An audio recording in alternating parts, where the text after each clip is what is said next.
All right, hey everybody, what's going on? My name is Clemente. I'm the co-founder of Reflexivity Research. It's great to see everybody here. Impressed by the turnout today. When we started this thing, we knew the halving was coming up, but I didn't think we thought Bitcoin was going to be trading above 60K before the halving. So it's great to see everybody interested in Bitcoin here today, and hopefully we can teach you a few things. So I'd like to welcome up the panel today a couple of great research guys that I know and a couple guys that I really look up to. All right, cool. We'll go ahead and get started. Maybe first we could just go around and do quick intros. Matt, we can start with you. Yep. Matthew Siegel. I'm head of digital assets research at VanEck and one of the portfolio managers there. VanEck is a TradFi institution, about $100 billion in assets under management. We've about $1.5 billion across 18 different crypto strategies, both passive and active. We're building some NFT technology, active investors in VC, and I try to pick the we've been involved in number go up technology since 1955, but specifically in Bitcoin since 2017, the first TradFi manager to file for a Bitcoin ETF, the first to file for an Ethereum ETF, and we've got a lot of skin in the game. The firm's run by one guy, Jan VanEck, who has been severely red-pilled, so we're going to be around here for a while. All right, my name's Kuiper, Director of Research at Fidelity Digital Assets. For those who don't know, Fidelity Digital Assets is a separate entity, a subsidiary of the Fidelity that you probably do know. Our core products are custody, so we built our own custody solution many years ago. We've been in the space since 2018 officially. Fidelity's been working on Bitcoin for over a decade now. And that core custody solution is what you see that's powering and is providing the custody for all the different Fidelity digital asset products that you've been seeing in the news. And then we also have a platform for buying, trading Bitcoin and Ether as well. My name is Yassine Elmandjra, Director of Digital Assets at Ark Invest. If you're not familiar with Ark, we are an asset manager focused exclusively on disruptive innovation. We were the first public fund manager to gain exposure to Bitcoin back in 2015 when Bitcoin was trading around $200. Since then, we've been really focused on the asset class. I've been at Ark for around 6 years now, really focused on trailblazing a lot of the research and sort of publishing why Bitcoin is really the birth of a new asset class. Awesome. I think we have a lot of traditional financial folks in the audience that are looking to kind of get into crypto for the first time. So I think maybe where we can kind of start the discussion is, how do you guys think about evaluating Bitcoin and broader crypto assets? Maybe Matt, we can start with you. Well, we have some core beliefs in the space, namely that open source technologies tend to take market share from walled gardens. And when we observed the margins of big tech, they look ripe for disruption, whether that's from technology or from regulation is really the principal question. But the core belief is that this asset class is 50 basis points of global finance. It shouldn't be too much of a lift to get to 5%. Most digital networks tend to be winner-take-all dynamics, so that remains to be seen just how much there'll be a concentration of profits in the space. But we're looking to buy the projects and the tokens that have these winner-take-all characteristics, can be category killers, where there's an doxed, non-anonymous team building a product where the token can accrue value, and then we want to buy, stake, and risk manage those assets to outperform Bitcoin. Yeah, I think for people who are just getting into the space, the biggest thing we emphasize is understanding the difference between Bitcoin and everything else. One of the first reports I did with an analyst when I first joined Fidelity was called Bitcoin First. It's still our most widely read, widely downloaded piece. It's Bitcoin First, why investors need to consider Bitcoin separate from all other digital assets. And we try to be intellectually honest on the team all the time. We're not necessarily saying everything else is terrible or bad, but you have to approach it with the right framework and the right lens. And so for us, we do take the viewpoint, we stick our necks out and say we do think Bitcoin is very different. It's the most secure, it's the most decentralized, and I know I'm probably preaching to the choir here since this is a Bitcoin investor day, but you have to take that lens because everything else makes trade-offs on those things.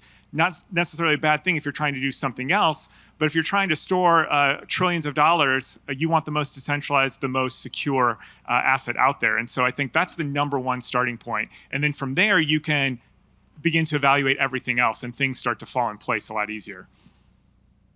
And then I guess in terms of how to evaluate Bitcoin specifically, and well, you probably have a lot to say about this, but I think much of Bitcoin's skepticism stems from its inability to fit neatly within traditional asset class frameworks, especially from a fundamental valuation standpoint.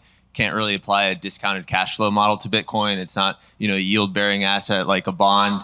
And so the natural conclusion for a skeptic is to say there are no fundamentals. In reality, Bitcoin sort of presents an entirely new framework to analyze fundamentals through sort of this underlying blockchain infrastructure or on-chain data. You can think of on-chain data as this 24/7 global fact sheet that allows you to assess Bitcoin's fundamentals, its economic state, its buyer and seller behavior, and in turn, that it indeed has fundamentals. So we spent a lot of time kind of building out not just the framework, but using that framework to assess Bitcoin, both from a long-term and short-term standpoint. I think the really interesting thing that we're starting to see is that in addition to some of the raw data that you're able to audit on Bitcoin's blockchain, whether it's transparent monetary policy, its transaction volumes, its active addresses, you're also able to sort of use that to actively manage Bitcoin at the margin. If you think about Bitcoin as this non-productive asset where value is driven really as a function of demand relative to supply, if you're able to assess capital flows at any given time, that can be really interesting for price discovery. And so I think that there's an entirely new framework that's being built upon this on-chain infrastructure to assess fundamentals, not just on a long-term basis, but across every time frame. Yeah, Yassine, I know you guys have done a ton of work on this blockchain data stuff. Could you maybe even dive in a bit further? And you guys have kind of walked through compartmentalizing fundamental analysis, the valuation analysis that's made possible through on-chain data. Talk through some of those things and what types of insights are able to be derived from these things that aren't possible in traditional assets. Yeah, absolutely. I mean, it's a rabbit hole in and of itself. We have published a lot of work on this, and we published our first piece on sort of on-chain data as a new framework to assess fundamentals. You can kind of think of this as, I'd say, threefold. You have called the raw core data that allows for you to assess sort of the long-term fundamentals and the health of the network. Something like monetary policy or the ability to audit Bitcoin's monetary policy is a really great example of that. Like I said, transaction volume and active addresses. One step above that is because Bitcoin allows for you to, at any given time, assess capital flows both on a volume and time-weighted basis, you're able to also derive really interesting sort of proxies for cost basis. A really interesting metric that was developed in the early days by Nick Carter is a metric called realized capitalization, where instead of multiplying the total circulating supply by the current price of Bitcoin, instead you're multiplying the supply by the time in which that single supply last moved, that the price in which that single supply last moved, which gets you an aggregate cost basis of the market. That allows for you to really assess where the capital flows are at any given time in the market.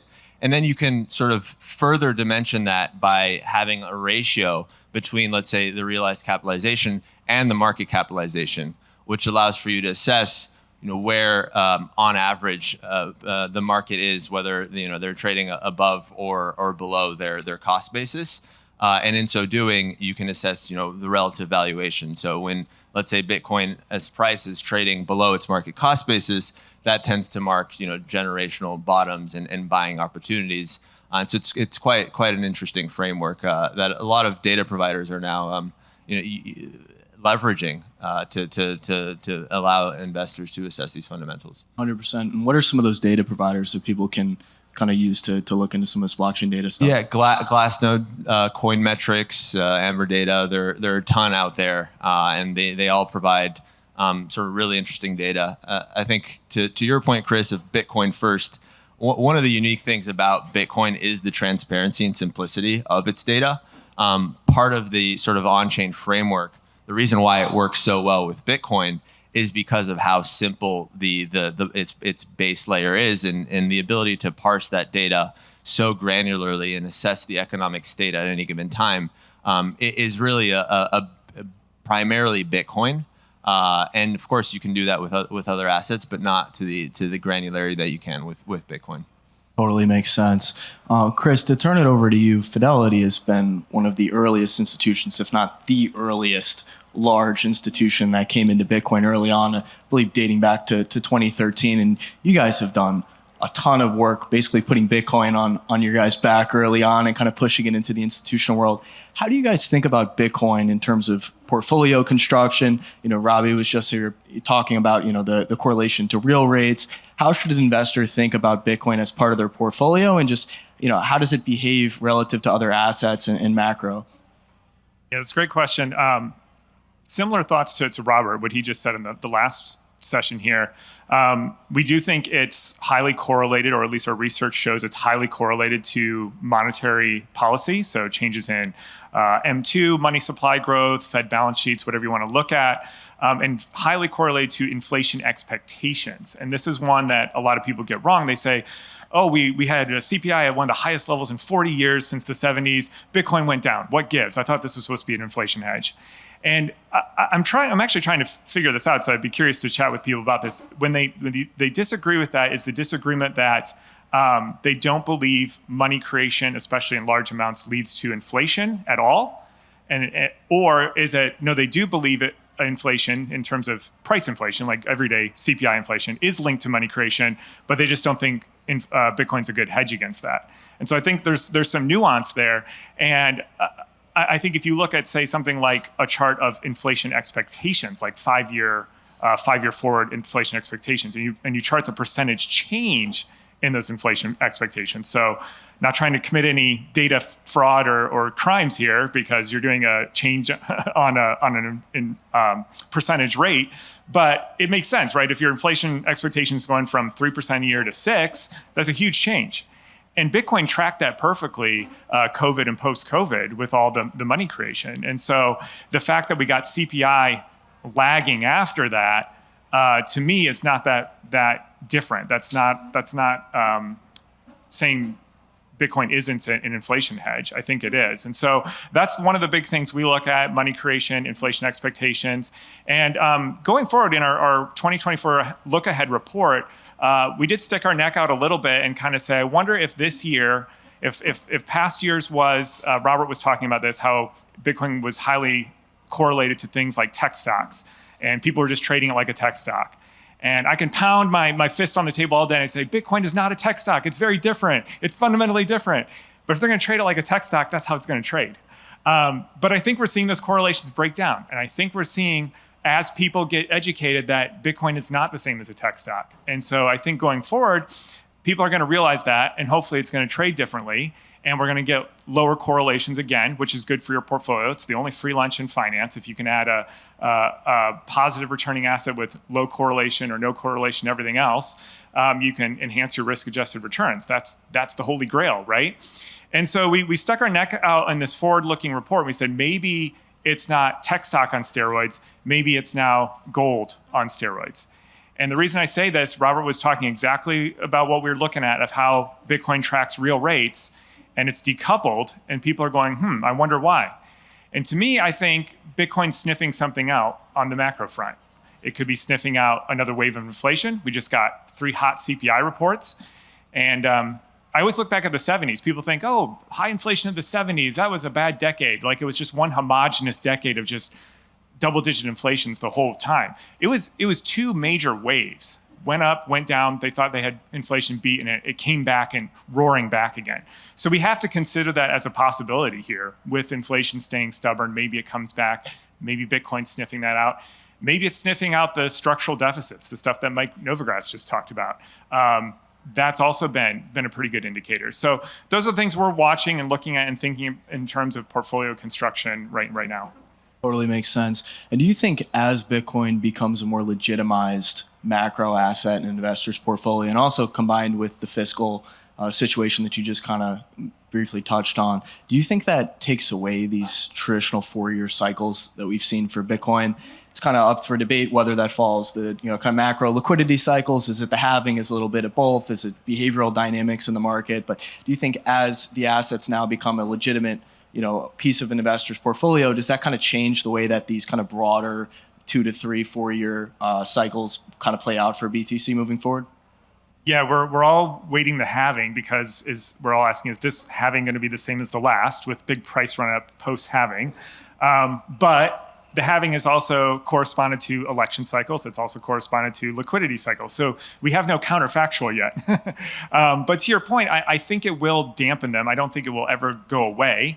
Just because it's becoming a larger asset class. So all new flows are coming into a larger and larger base. And I think it was Robert who mentioned, long-term volatility continues to go down. You draw a regression line through that. It's going down overall. So I think it will get dampened, but I would be hard-pressed to see the cycle ever go away in the near term. Totally makes sense. I think I'm in your camp as well. So all three of your guys' firms, VanEck, Fidelity, and Ark, all have spot Bitcoin ETFs that are live. Matt, how do you think this changes market structure now that we potentially have passive flows coming in? Do you think this kind of changes the way that BTC trades, less volatility, et cetera? What can kind of investors be able to expect moving forward now that we have these ETFs live? Today's episode is brought to you by Propy. Imagine a world where you could buy and sell your home wallet to wallet. With Prop Keys, you can mint your home address and upgrade it to a real-world asset. This not only protects your home's title from fraud, but when you are ready to move, you can sell it through an NFT auction as well as through the traditional way. There's optionality here. Propy Keys is part of the Propy ecosystem. Their mission is to make home ownership more efficient, affordable, and user-friendly. Propy Keys is a fun entry point to placing title on the blockchain. Now, anyone can start their on-chain journey by minting home addresses via Propy Keys and staking them for profit until they are ready to sell their home. Visit propykeys.com to learn more. Again, that's propykeys.com to learn more. The very specific impact to market structure has been that the 3 to 4 p.m. Eastern close is now by far the most liquid part of the Bitcoin's day. It used to be like 3% of the trading day. Now it's 6 or 7. So in terms of market structure, you can see it shift to New York. What we haven't really seen yet are the systematic passive buyers who are following the 60-40 model portfolio set up by the wirehouses, and then all the brokers get on the phone and either put those clients into some version of that macro framework or put their wrinkle on it. And of course, we're all expecting those 60-40 portfolios to migrate to 60-39-1. And Fidelity has done some pioneering work on that in Canada. We're working with an asset manager called Asset Mark, which is using one of VanEck's models to run a thematic disruption portfolio that has a 5% weight in Bitcoin and which may adjust tactically. So I think it's those types of inclusion in broader models that will really accelerate this cycle. And that just hasn't happened yet, partially because banks and brokers are still not really allowed to touch this asset class. And part of it is, I think, just the passage of time. But some of our larger clients in the space literally have not opened up the Bitcoin ETFs to their clients yet. So we're optimistic that is going to change and that will really power this bull market. You obviously talk to a ton of institutions on a regular basis. How has the sentiment kind of shifted amongst that crowd now that we have these ETFs in regards to Bitcoin? Are they now taking it more serious? Do they now feel like it's a legitimate asset? They definitely are. And there's a top 3 US bank who I was on the phone with a week ago who said we were planning to wait 2 quarters to roll this ETFs out to our clients, but because of client demand, we're going to accelerate that to ASAP. So there has been momentum, but there is also a fervent no-coiner cohort whose minds cannot really be changed. I think it's almost like, the election in Ohio. If you change 200 people's minds, you literally might change the outcome of the election. And Bitcoin, because it is supply constrained and doesn't respond to higher prices, changing 1% of people's minds can be a 10x for this asset. So still encountering a lot of skepticism, a lot of kind of no-coiner views. I'm someone who watches Bitcoin miners a lot, the publicly traded stocks, because we have an ETF, DApp, that owns all these miners, and we vote our proxies, and I look at these companies, and if we think of the problems of 2022 as about governance, there's still issues with governance just in Bitcoin miners. Look at the executive compensation. I'm not going to name the company, but one of them just came out with a $200 million executive compensation plan. Their revenues for last year were like $280 million. And this is a recurring problem of dilution and overpaying executives in the space. And I think that might, be keeping some institutional investors on the sidelines. So that's the wall of worry, right? That's where incremental change can drive, I think, new investors. Makes a ton of sense. You just touched on the miners. Yassine, I'd like to turn it over to you and walk through some of the research that you guys have done on the miners. I think there's a huge misconception, and it seems like the energy kind of community and industry is starting to warm up to the idea of Bitcoin miners and some of the benefits that they can have on the grid, et cetera. Can you kind of walk through some of the research that you guys have done on miners, and kind of what are the most interesting developments that you've seen recently? And are people starting to kind of warm up to the idea of embracing Bitcoin miners in the energy community? Yeah, I think there's a massive misconception in general about Bitcoin's energy consumption. And it starts with, what the use of Bitcoin's energy is relative to securing this hard, digitally native, scarce asset, where in many ways the design that Bitcoin has of explicit computational effort to secure this asset is a trade-off that is made, that is intended. And we see kind of the free market principles at play where there is a clear demand to mine this scarce asset, converting kind of electricity to money. And then the second kind of component is, okay, if we sort of address or acknowledge that Bitcoin's energy consumption is here to stay, let us look at kind of that energy mix or the implication for just broad the nature of that energy consumption. And in many ways, what we're seeing is Bitcoin acting as this really compelling ancillary service to already existing power plants and energy providers that are now basically able to overbuild their capacity because they now have this revenue generator that is able to, in many ways, act as a stabilizer to the grid. And we're starting to see that with everything from the excess flare that a lot of these miners now are using Bitcoin to mine that excess flare to some of we've modeled out the solar industry as well, and how you're able to overbuild capacity if you add on a Bitcoin rig. And so I think the broad dynamics of Bitcoin energy is bad for the environment are largely misconstrued. I'll just add to that. El Salvador gets brought up a lot because of the volcano mining, but there's now 5 countries that are mining Bitcoin for their state reserves. So El Salvador, Oman, Bhutan, UAE, and then just last month, a lot of people missed it, but Ethiopia, there was this story on Bloomberg that they spent billions of dollars on a hydro dam, and all these Chinese Bitcoin miners had flocked to Ethiopia, and there was this outrage. Oh, it's a country with $900 a year per capita income, and you've got Chinese Bitcoin miners. The next week, the Ethiopians leaked a story. They also have set up Bitcoin mines next to that hydro dam. So there's just an extreme geopolitical incentive for countries on the fringe of the financial system who are negotiating with an IMF, telling them not to do crypto. Some percentage of them will go the other direction, partially because of the energy dynamic that you illustrated. So we're running emerging markets debt, emerging markets fixed income strategies. We bought El Salvador debt a couple of years ago. That was a very good trade because of the,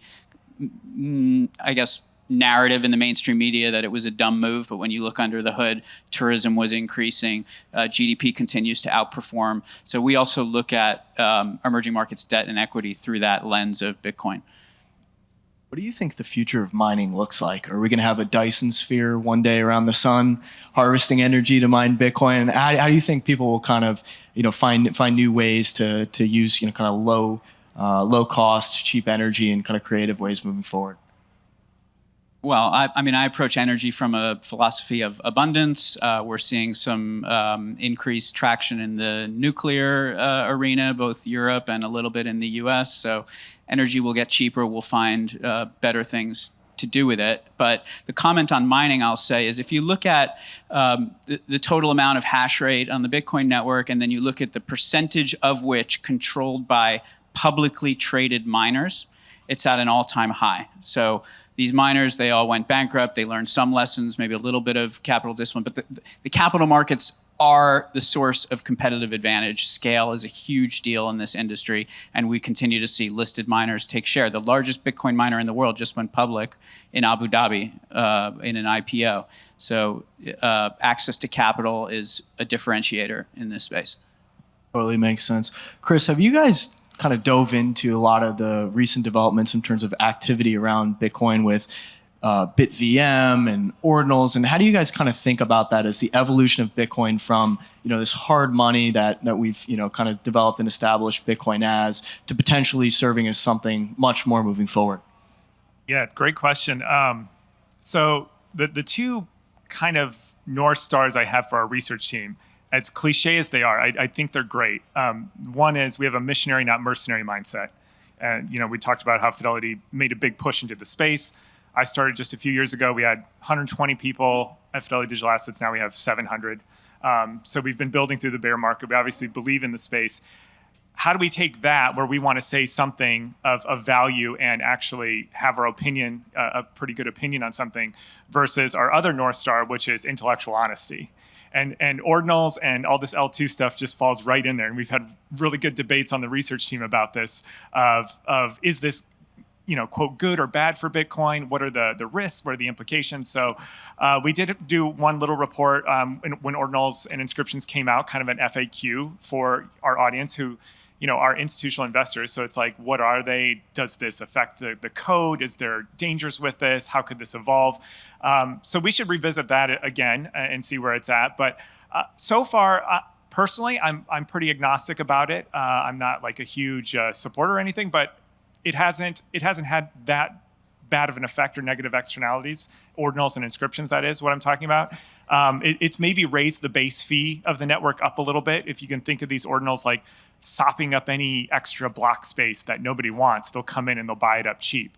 And as long as they're not doing like, I have to get this minted today, they don't really care about time. They're not like someone who needs like, I needed this transaction done now. So they're very low time preference. They'll pay a cheap fee. They haven't really pushed the median fee up. There's a big spike, but now economics has taken care of that, and we're back down to really cheap fees with Bitcoin again. And then the other stuff, the BitVM, an analyst on my team just started digging into that. I think it's fascinating. I've heard of some companies doing some stuff in this space, and so that's something we're currently looking at. But I don't have as good of an opinion yet on it. Yeah, I mean, echoing Chris, I think I go back to the idea of free market principles here relative to ordinals, and you can kind of think of Bitcoin as this open source network that in itself is agnostic to experimentation. At least that's my opinion. I think it should be. And so when you see applications being built on top, I think the free market will regulate itself accordingly. What we're looking at as well is L2s outside of Lightning. So BitVM is certainly, I think, one of the more compelling projects out there, kind of bringing roll-ups to Bitcoin. Outside of that, I think Bitcoin as a store of value doesn't necessarily need the bells and whistles that some might claim that are happening on other public blockchains. I think Bitcoin really stands in a category of its own, and the principles that it stands by are relatively conservative by design. There are no solutions; there are only trade-offs, and I think Bitcoin has made that explicit trade-off of high fidelity assurance and settlement guarantees at the base layer, and perhaps at the cost of not being a Turing complete chain and sacrificing some of the, call it, composability that you see with other chains. So we're again focused on more of the on-chain activity, the capital flows, seeing kind of the nature of the buyer at the margin, and whether they're long-term focused or not. I think is something that we're more focused on the research side. I think too there's a distinction here between people who approach Bitcoin from an engineering technical background and crypto in general, and they say, oh, Bitcoin's cool. Oh, and we can do all this other stuff. And their engineering mind just goes. Like that's natural, right? They want to learn and explore and play with this stuff. And then on the finance side, it's like, well, Bitcoin is the killer app. Like, we don't need anything else. This is great. Why are you messing this up or trying to do something more with it? So I mean, it's a little tongue in cheek, but I'm just saying it helps to know who's coming at it from what perspective, I think. I'm going to take the slightly other side of the coin here and a bit more bullish on L2s. I think it's human nature. People want to do things with their Bitcoin once it goes up a lot. And last cycle, that was, oh, let me lend it to BlockFi and earn some interest. And all those centralized lenders went bankrupt, but now we have some on-chain innovations that are going to allow people to lock up Bitcoin in some type of smart contract and maybe earn some yield.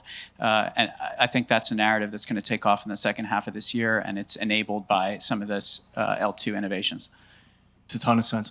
We're all super bowled up on Bitcoin. What do you guys feel like are the biggest tail risks to the asset? Is it as simple as just regulatory concerns around countries potentially implementing capital controls if capital is leaving the country in a devaluing currency to go into Bitcoin? How do you guys kind of think about the risk to Bitcoin as an investable asset? Yeah, I think you nailed it. There's been a lot of talk here about Bitcoin's negative correlation with real interest rates and why it didn't act as an inflation hedge in 2022, 2021. I think that's because policymakers observed the rising inflation, and the parties that were in control decided that they needed to address it with, control freak type policies that were deglobalizing and harmful to the free flow of capital, and Bitcoin was a target. And I think that's probably a secular trend of deglobalization, but there'll be periods of more intent policymaker, actions, and we're coming out of that now.